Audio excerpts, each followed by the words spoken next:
retornando com análise do conceito do artigo O Conceito Exclusão e seus Dilemas. A autora, por fim, analisa o trabalho do Luciano de Oliveira, e o Luciano de Oliveira destaca como que o processo de exclusão social vai gerando, digamos, primeiro um deslocamento para a margem de inúmeros grupos sociais, né, por conta da falta de acesso ao mercado de trabalho, da falta de acesso ao capital, da falta de acesso à informação, ao conhecimento, enfim, à condição de cidadania.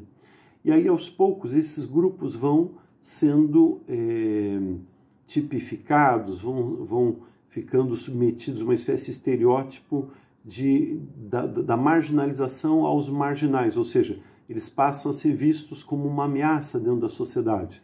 Então, por exemplo, o que acontece hoje na Europa com relação aos migrantes, né? Então, a Europa, que durante muito tempo explorou, né, povos na África, na Ásia, etc., hoje em dia tem as portas fechadas em relação a esses migrantes, e da mesma forma a América do Norte em relação a latino-americanos.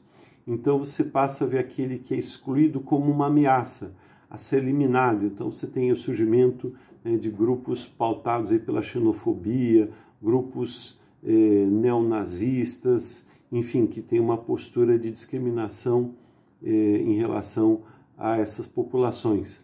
Então, e no caso da sociedade brasileira, você tem as práticas de extermínio, né? Então, a forma como a classe média, por exemplo, olha para a população das favelas, das comunidades, a ideia de que bandido bom é bandido morto, a ideia de você ter uma postura mais autoritária, violenta, em relação àquele que a própria sociedade criou como alguém que fica numa posição, né, secundária, de pobreza, assim por diante. Então, são exemplos de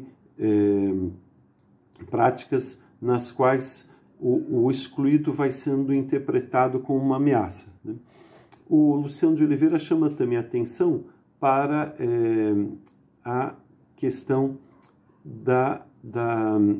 de como que a existência do excluído, ela pode ser interpretada como um questionamento da legitimidade da ordem vigente. Então, é nesse sentido que uma sociedade que se constitui de uma tal forma na qual o conjunto dos seus cidadãos não tem pleno acesso àquilo de bom que essa sociedade produz a partir da existência do trabalho, da conduta civil, assim por diante de seus próprios cidadãos, essa sociedade ela vai carecendo de legitimidade.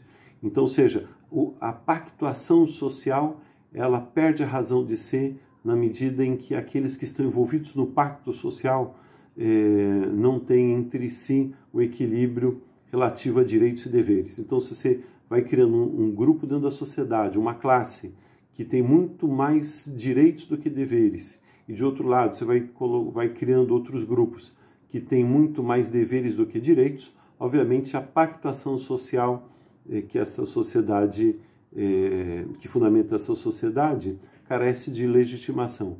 Isso, então, estaria diretamente ligado ao processo de exclusão social.